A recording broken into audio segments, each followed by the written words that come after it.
Assalamualaikum warahmatullahi wabarakatuh. Bertemu lagi bersama saya Angga Dwi Prasetyo di materi media pembelajaran. Nah, kali ini kita akan membahas tentang media visual dua dimensi. Nah, ini maaf ya sebelumnya kalau misalnya ada bunyi motor, bunyi mobil, soalnya saya lagi rekaman di kontrakan saya. Nah, sebelumnya saya ingin mengingatkan untuk kita semua tetap menjaga jarak, tetap menerapkan pola hidup bersih dan sehat karena COVID-19 ini belum berakhir. Nah, kita akan masuk ke materi hari ini. Nah, apa itu media visual dua dimensi? Dua dimensi itu biasanya terdiri dari panjang dan lebar. Nah, jadi media visual dua dimensi adalah alat peraga yang hanya memiliki ukuran panjang dan lebar. Kalau misalnya dia memiliki volume, itu adalah media visual tiga dimensi. Berada pada suatu bidang datar, media pembelajaran dua dimensi meliputi media grafis, papan tulis, dan media cetak.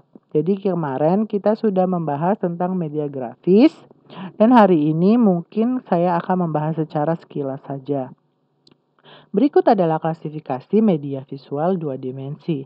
Yang pertama adalah media grafis. Ini meliputi sketsa, gambar, grafik, bagan, poster, karikatur, dan OHP. Lalu ada media bentuk papan, meliputi papan tulis, papan tempel, papan flanel, dan papan magnet. Selanjutnya ada media cetak, yaitu include di dalamnya buku pelajaran, surat kabar, ensiklopedia, buku suplemen, dan pengajaran berprogram. Di sini saya menaruh gambar. Salah satu contoh dari media bentuk papan yaitu papan flanel. Nah, media grafis sudah kita bahas di minggu lalu, jadi saya tidak akan lagi membahas secara rinci di pertemuan kali ini. Kita akan membahas media bentuk papan dan media cetak. Nah, apa itu media bentuk papan? Media bentuk papan terdiri dari media papan tulis, papan tempel, papan flanel, dan papan magnet.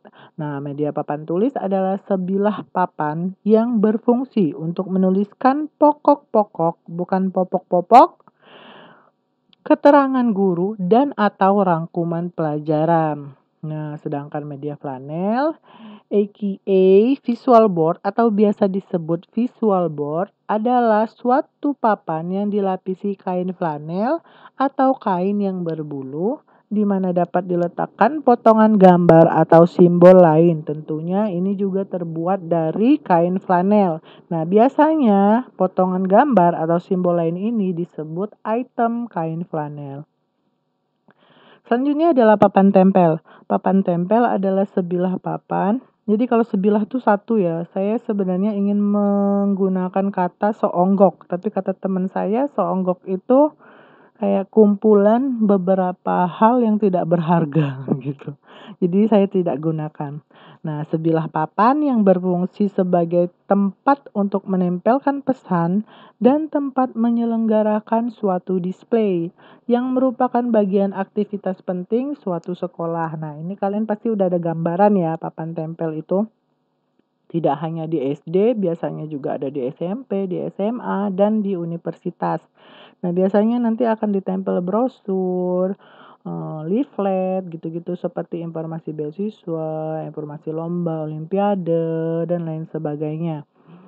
Terakhir adalah papan magnet aka magnetic board adalah sebilah papan yang dibuat dari lapisan email putih pada sebidang logam sehingga pada permukaannya dapat ditempelkan benda-benda yang ringan dan interaksi magnet dengan interaksi magnet. Nah, jadi ini biasa yang seperti kelas kita di GPT itu sudah menggunakan magnetic board. Nah, untuk contoh-contohnya kan saya bahas satu persatu. Yang pertama adalah papan tulis, bisa dilihat contohnya karena tidak ada gambar papan tulis yang gede gitu, jadi saya gunakan papan tulis yang kecil ini. Nah, memiliki keuntungan dapat digunakan di berbagai macam tingkat lembaga seperti mulai dari PIAUD, MI, terus MTS, MA, dan juga di universitas. Nah, papan tulis ini lebih ekonomis dan dapat dibolak-balik. Cuman jika ada keuntungan pasti ada kekurangan ya. Nah, kekurangannya adalah berdebu, kurang menguntungkan bagi guru yang tulisannya jelek. Nah, jadi ada beberapa guru ini yang memiliki pengetahuan yang mungkin di luar nalar karena saking banyaknya. Namun ketika menulis, pengetahuannya itu sulit dibaca sama mahasiswa. Misalnya nih, kasus-kasus mahasiswa yang bimbingan dengan dosen senior. Biasanya kan tulisannya itu melebihi dokter ya. Jadi kayak saya dulu itu pernah bimbingan sama dosen masih muda sih, tapi tulisannya itu unik. Jadi saya harus mengumpulkan teman-teman saya untuk berdiskusi sebenarnya apa sih maksud dari tulisan ini. Nah, nanti semoga kalian mendapatkan dosen-dosen yang tulisannya minimal bisa dibaca lah ya. Nah, jadi ketika guru menuliskan, jika tulisannya kurang terbaca oleh siswanya, malah akan menyulitkan siswa tersebut dan menyita waktu apabila guru menuliskan teori seperti kita di SD dulu, ada guru sejarah itu atau bahasa Indonesia menuliskan banyak sekali di papan tulis, itu akan menyita waktu. Selanjutnya adalah papan tempel. Nah, contohnya ini mading ya, biasanya ada mading, ada papan tempel yang langsung ditempel-tempel saja menggunakan selotip, seperti itu. Keuntungannya menarik perhatian, memperluas wawasan anak dan meningkatkan kreativitas anak. Biasanya nanti guru atau kakak tingkat atau kakak-kakak yang di UKM-nya akan memberikan arahan menggunakan atau cara membuat dari mading yang menarik. Kita bisa mempadu-padankan warna, jadi warnanya itu tidak boleh bertabrakan atau menggunakan warna-warna yang mati, redup. Jadi kita menggunakan warna-warna yang cerah yang bisa menarik perhatian dari si pembaca. Secara tidak langsung akan meningkatkan kreativitas anak. Kekurangannya yaitu sulit memantau apakah anak memperhatikan. Jadi karena dia ini papannya bisa di dalam atau di luar kelas, jadi ada beberapa siswa yang cuek. Jadi langsung saja dia lewat tanpa melihat pengumuman apa sih yang baru atau ada apa sih yang baru di papan tempel ini. Dan juga akan membosankan apabila tidak diupdate. Jadi misalnya tidak diupdate selama 2 minggu atau selama sebulan, papan tempel ini akan menjadi membosankan karena kita sudah melihat informasi apa aja yang udah ditempelkan dan rawan dijahili atau dinakali anak. Apalagi kalau misalnya papan madingnya bagus nih, pasti ada saja yang diperitilin atau dicoret-coret sama siswa karena siswa-siswa kan kita harus mengerti ya wataknya itu beda-beda gitu. Selanjutnya adalah papan flanel. Keuntungannya, mengajak siswa belajar aktif, dapat digunakan untuk perbandingan, persamaan secara sistematis, dan reusable. Reusable artinya bisa digunakan kembali. Kekurangannya terletak pada kurang persiapan dan kurang terampilnya guru. Nah, jadi kalau misalnya gurunya kurang terampil, maka akan membuat papan flanel yang biasa-biasa aja dan juga menyampaikannya kurang bagus karena dia kurang persiapan. Jadi ini contohnya yang bagus ya, termasuk bagus. Jadi sang guru itu menyiapkan beberapa gambar yang ditempel di kain flanel dan ada huruf-huruf abjad. Nah, huruf-huruf abjad ini dia akan menempel sesuai dengan gambarnya. Jadi ini bisa menjadi suatu kuis juga ya. Misalnya ada gambar ayam, nanti kita akan memilih huruf A, Y, A, M. Nah, bisa juga menjadi media pembelajaran untuk belajar membaca atau belajar berhitung jika diganti dengan angka-angka. Seperti itu ya. Selanjutnya adalah papan magnet. Nah, papan magnet ini biasanya sering digunakan di tingkat SMA maupun universitas. Memiliki keuntungan dual function yaitu sebagai papan tulis dan papan tempel. Pemindahan item tidak perlu diangkat dan tidak berdebu. Jadi, untuk memindahkan item-itemnya kita tidak perlu mengangkat dan memindahkan serta menempelkannya. Hanya dia akan digeser saja karena sudah ada daya magnetik dari si papan tersebut. Nah, juga selain digunakan sebagai papan tulis dan papan tempel, papan magnet ini biasanya juga bisa dijadikan latar untuk LCD ya. Kekurangannya hanya satu, yaitu tidak ekonomis atau lebih mahal gitu. Nah, sampai di sini ada pertanyaan, silakan masukkan di forum diskusi. Kita akan maju ke materi selanjutnya, yaitu media cetak. Nah, di sini media cetak terbagi menjadi 5 jenis. Yang pertama adalah buku pelajaran, selanjutnya surat kabar, ensiklopedia, buku suplemen, dan pengajaran berprogram. Apa saja sih pengertiannya, lalu keuntungannya, kekurangan, dan manfaatnya? Kita akan bahas satu persatu di slide selanjutnya. Yang pertama adalah buku pelajaran.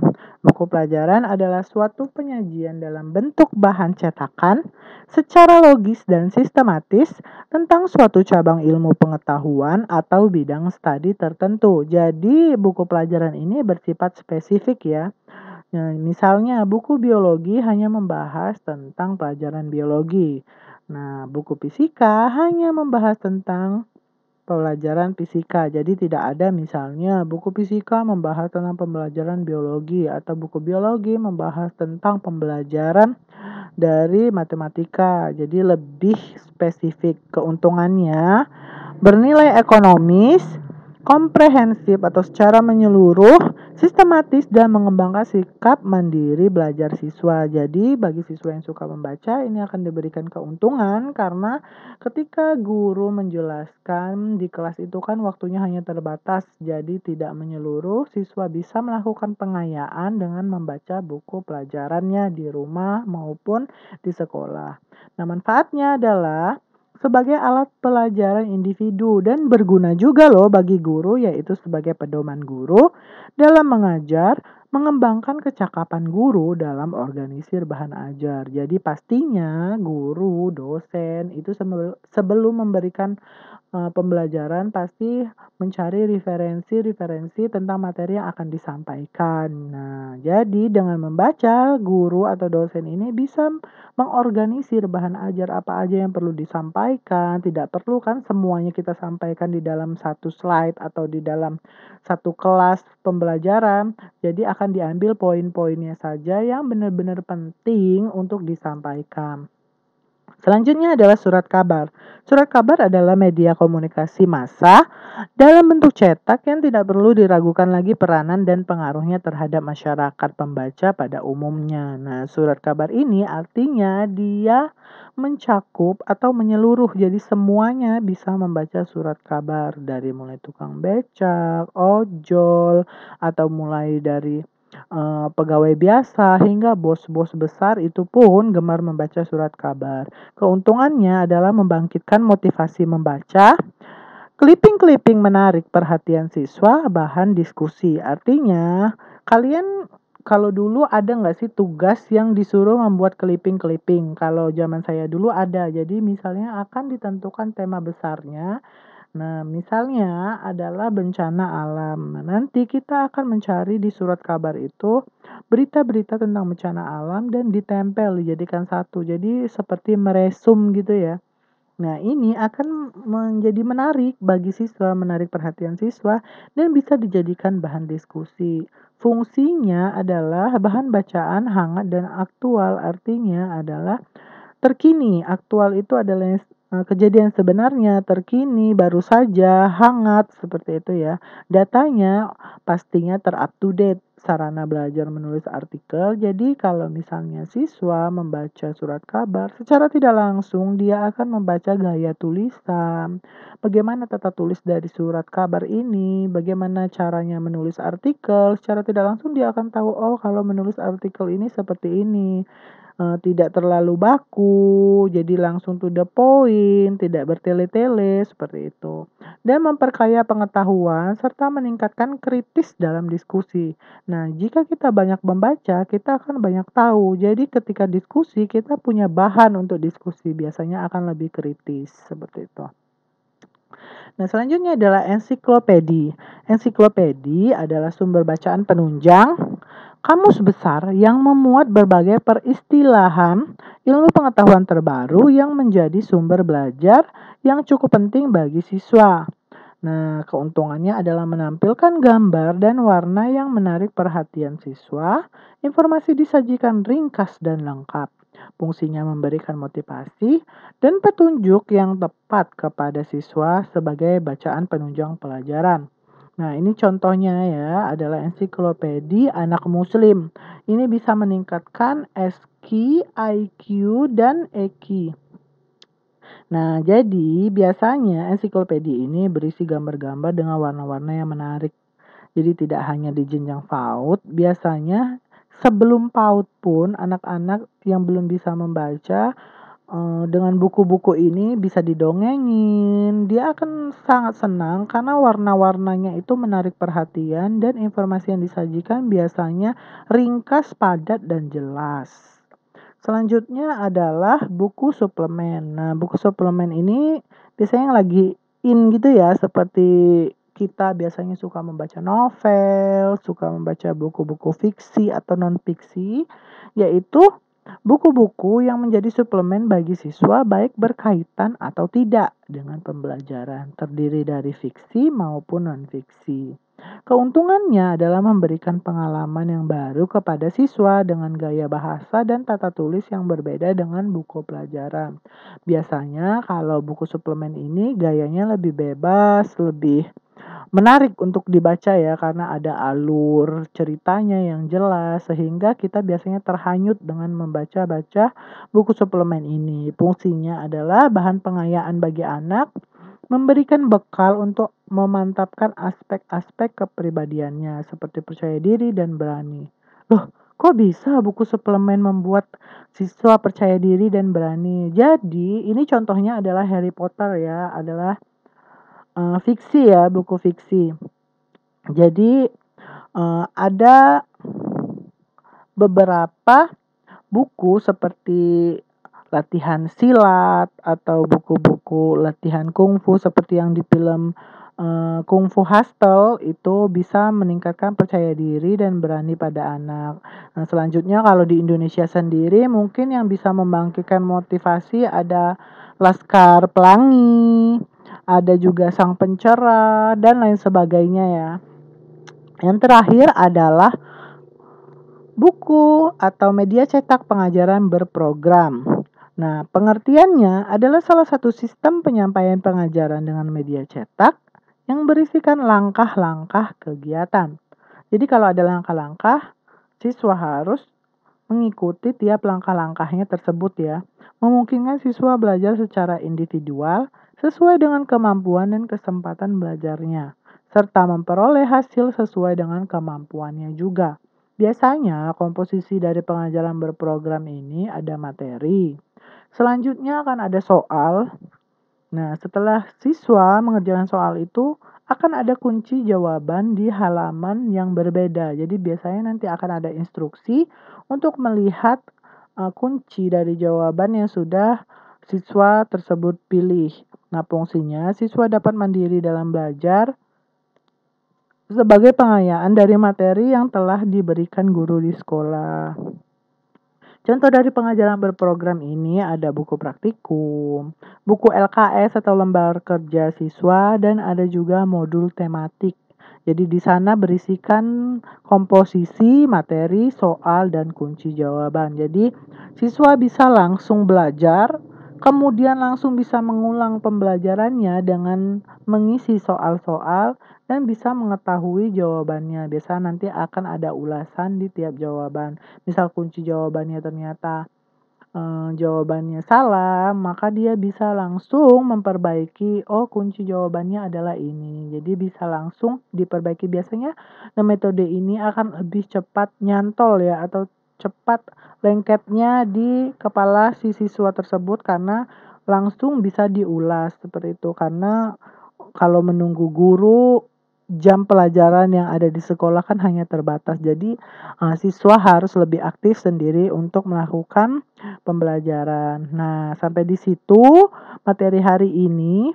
Jika ada pertanyaan, bisa kalian post di forum diskusi. Bagi teman-teman yang bisa menjawab pertanyaan dari temannya, bisa langsung ditanggapi Demikian materi dari saya, kurang dan lebihnya saya minta maaf. Terima kasih. Wassalamualaikum warahmatullahi wabarakatuh.